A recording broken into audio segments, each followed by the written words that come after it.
mandó que los arrojaran a un horno ardiente, pero Dios intervino milagrosamente y salvó sus vidas. Y está la historia de Daniel en el foso de los leones.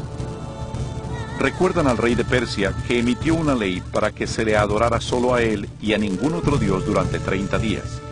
Pero Daniel sabía que esa ley significaba que tenía que violar el primer mandamiento. Así que Daniel, valerosamente, siguió su costumbre de orar diario y abiertamente a Dios, aún arriesgando su vida. Sus enemigos pronto le informaron al rey de su desacato, quien de mala gana hizo que arrojaran a su fiel siervo al foso de los leones. Pero otra vez se manifestó el poder de Dios y le salvó. Igualmente en los días finales, dice Apocalipsis, que un poder malvado obligará a los gobiernos del mundo a dictar leyes sobre cómo la gente debe venerar a Dios. Estas leyes, en apariencia, promoverán la moralidad, pero en realidad prepararán al mundo para que acepte la marca de la bestia y al anticristo. Porque se levantarán falsos cristos y falsos profetas, y harán grandes señales y prodigios, de tal manera que engañarán, si fuere posible, aún a los escogidos. En esta época de crisis galopantes, cuando el mundo busca con desesperación un alivio, una estabilidad mundial, la ayuda aparece de manera sorprendente. En varios lugares alrededor del mundo se oye el grito: ¡Jesús ha venido! ¡Jesús ha regresado! Un ser radiante y carismático se presentará clamando ser el Hijo de Dios. Un ejército de agencias de noticias se congregará para ver a ese ente realizar milagros. Le oirán repetir las mismas palabras de Jesús que están en la Biblia. Este suceso se transmitirá al mundo vía satélite y millones erróneamente creerán que lo que ven cumple con la Escritura. Todo ojo le verá. Muchas religiones con ansias esperan la venida de un Salvador, y ese ser deslumbrante parece ser la contestación a sus plegarias. Pero la Biblia advirtió en 2 de Corintios que Satanás todavía puede transformarse en un ángel de luz. Tristemente, no es a Jesús a quien la gente recibe con los brazos abiertos, sino a Satanás disfrazado como el Hijo de Dios. Al hacerlo, el diablo es capaz de unir a los pobladores del mundo y reforzar su falso culto de adoración. Y así, el diablo consuma el más grande engaño jamás cometido contra la raza humana. Se cierra el periodo de prueba.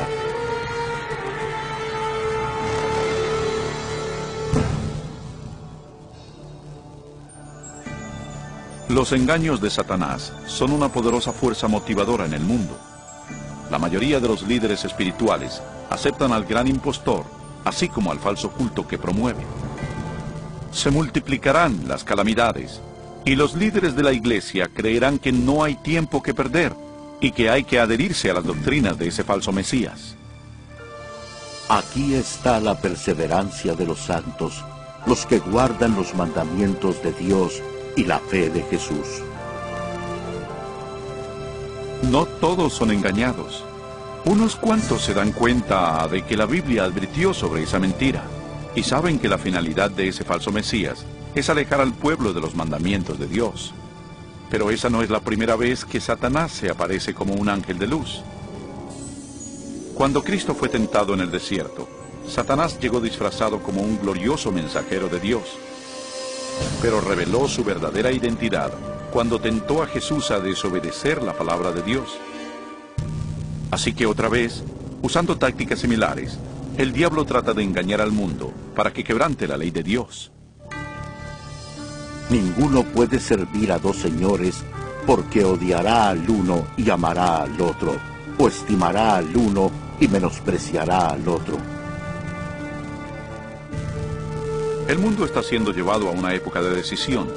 El falso Cristo y la lucha mundial lo están polarizando en dos grupos: aquellos que siguen la Biblia y aquellos que siguen a la bestia.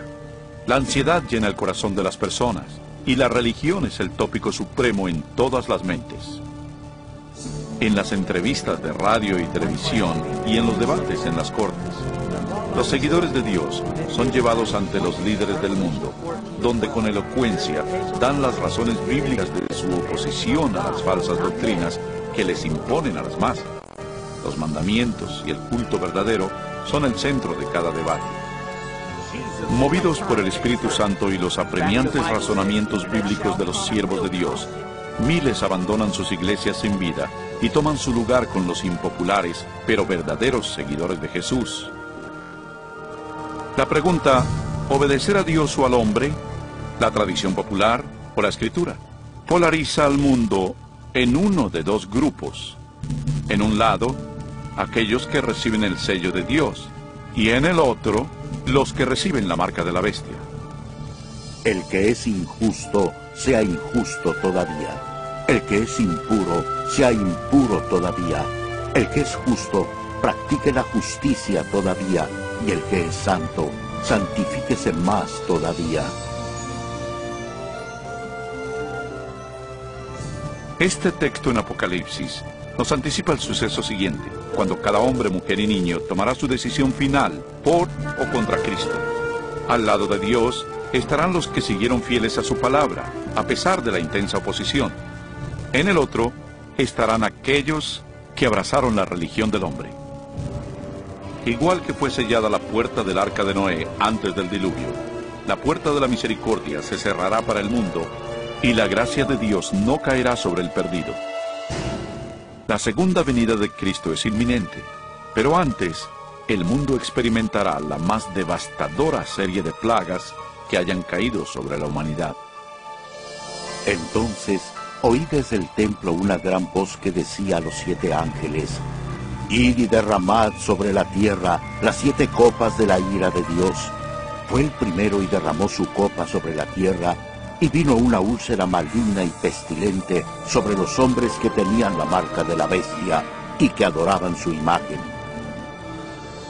La fe de que todo mejore es destruida cuando las 7 plagas del Apocalipsis caigan sobre el mundo en rápida sucesión. Serán los más horribles flagelos jamás vistos o que jamás se verán. La primera plaga es en extremo dolorosa y horrible, ya que brotará y le causará agudos dolores al perdido.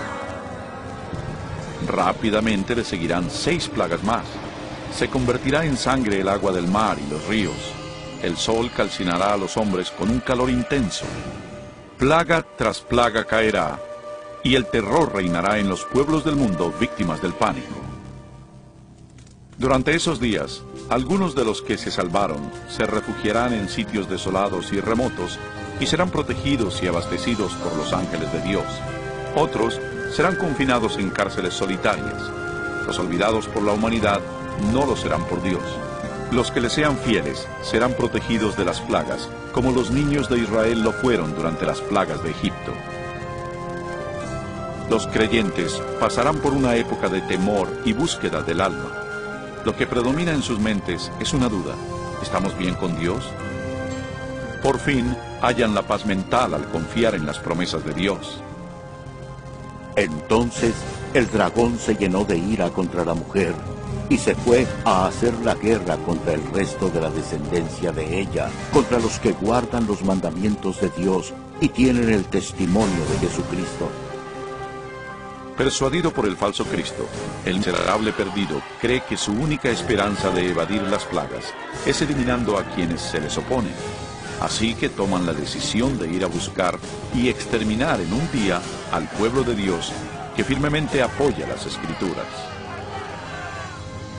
Y así, en el campo de batalla, están quienes siguen las tradiciones de los hombres y veneran a la bestia, alineados contra los que aman a Jesús y obedecen sus mandamientos. Esta es la batalla final del Armagedón.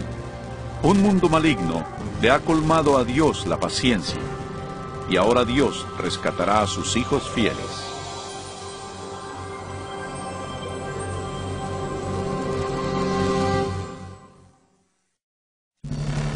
Regresa el rey.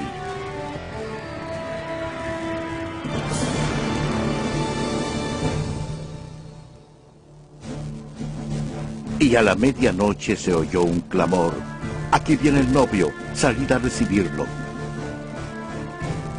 Al caer la oscuridad, la tan anhelada esperanza se convierte en una realidad. La imponente voz de Dios se escucha al decir: «Se ha consumado». Su estruendosa voz sacude los cielos.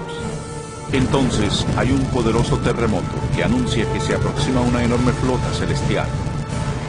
Los hijos de Dios, hace poco pálidos y agotados, ahora están de pie, circundados por un arco iris, radiantes ante sus opresores.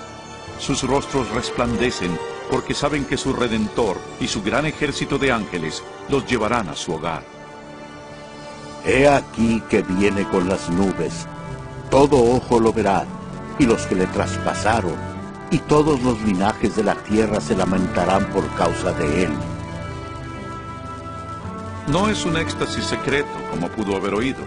Cada persona en el planeta Tierra atestigua este maravilloso evento, y muchos están aterrados por él. Los malvados huyen desesperados hacia las peñas y cuevas, tratando en vano de ocultarse del sacro rey que se aproxima. Y como lo prometió Jesús, los malvados que fueron importantes en su juicio y crucifixión, se erguirán en sus tumbas para verlos llegar en las nubes de gloria. El Señor mismo, con voz de mando, con voz de arcángel y con trompeta de Dios, descenderá del cielo. Entonces los muertos en Cristo resucitarán primero. El fuerte sonido de una trompeta se oye en los cielos, y la potente voz del Salvador llama a los santos de todas las generaciones, diciendo: Despertad, despertad, despertad los que dormís en el polvo, y levantaos. En todos los confines de la tierra, un gran ejército de santos se levanta de sus lechos polvorientos. Ahora lucen cuerpos lozanos, glorificados e inmortales, sin rastro de enfermedad o deformidades. Los que vivieron durante las tribulaciones también son transformados. En un instante se les dieron cuerpos nuevos, bellos e inmortales. Los malvados ven aterrados y con angustia el increíble espectáculo. Luego nosotros, los que vivimos, los que hayamos quedado, seremos arrebatados juntamente con ellos en las nubes para recibir al Señor en el aire, y así estaremos siempre con el Señor. Con el mundo convulso a sus pies, los redimidos huyen y se elevan por sobre la destrucción. Vuelan para reunirse con su Salvador entre nubes de ángeles. La tristeza, el pecado y el sufrimiento han quedado atrás para siempre. El velo que los separaba de su Señor fue removido para siempre, y ellos ven a su Dios y a sus ángeles celestiales frente a frente. Yacerán los muertos de Jehová en aquel día, desde un extremo de la tierra hasta el otro. No se hará lamentación, ni se recogerán, ni serán enterrados, sino que como estiércol quedarán sobre la faz de la tierra. Durante la segunda venida, el caos reina en el planeta. Entre el remolino de demonios y sus alaridos, los terremotos, los océanos hirvientes, el hundimiento de las islas y las nubes negras que abollan la tierra con sus gigantescos granizos. Los malvados que lograron sobrevivir a esas catástrofes pronto son destruidos por la luminosa presencia del Señor. Sus cadáveres yacen esparcidos por el desolado planeta. Por primera vez desde la creación, la Tierra está libre por completo de vida humana. Solo Satanás y sus ángeles caídos se quedaron para ver el resultado de su rebelión.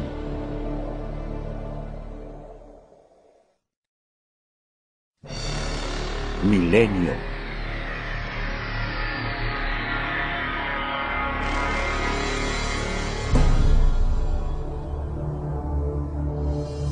Vi un ángel que descendía del cielo con la llave del abismo y una gran cadena en la mano. Prendió al dragón, la serpiente antigua, que es el diablo y Satanás, y lo ató por 1000 años. Rodeados por el mundo que arruinaron, Satanás y sus ángeles se ven a sí mismos confinados en la tierra por 1000 años. Están presos en este oscuro, desolado y abismal planeta. Acompañada hizo que arrojaran a su fiel siervo al foso de los leones. Pero otra vez se manifestó el poder de Dios y le salvó. Igualmente en los días finales, dice Apocalipsis, que un poder malvado obligará a los gobiernos del mundo a dictar leyes sobre cómo la gente debe venerar a Dios.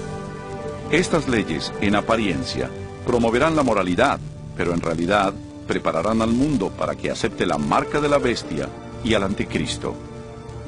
Porque se levantarán falsos cristos y falsos profetas. Realizar milagros.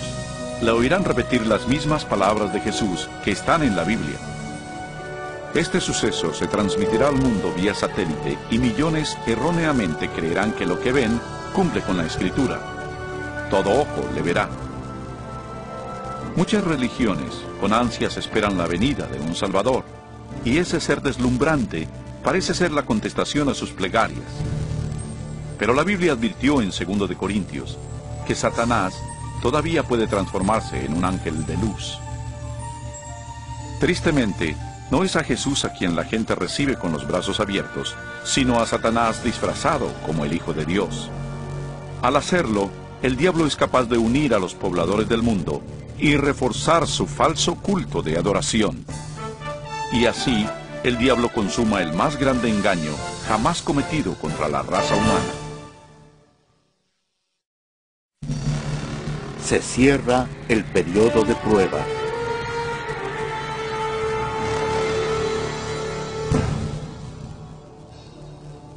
Y harán grandes señales y prodigios, de tal manera que engañarán, si fuere posible, aún a los escogidos. En esta época de crisis galopantes, cuando el mundo busca con desesperación un alivio, una estabilidad mundial, la ayuda aparece de manera sorprendente. En varios lugares alrededor del mundo se oye el grito: ¡Jesús ha venido! ¡Jesús ha regresado! Un ser radiante y carismático se presentará clamando ser el Hijo de Dios. Un ejército de agencias de noticias se congregará para ver a ese. Mandó que los arrojaran a un horno ardiente, pero Dios intervino milagrosamente y salvó sus vidas. Y está la historia de Daniel en el foso de los leones. Recuerdan al rey de Persia que emitió una ley para que se le adorara solo a él y a ningún otro dios durante 30 días. Pero Daniel sabía que esa ley significaba que tenía que violar el primer mandamiento. Así que Daniel, valerosamente, siguió su costumbre de orar diario y abiertamente a Dios, aún arriesgando su vida. Sus enemigos pronto le informaron al rey de su desacato, quien de mala gana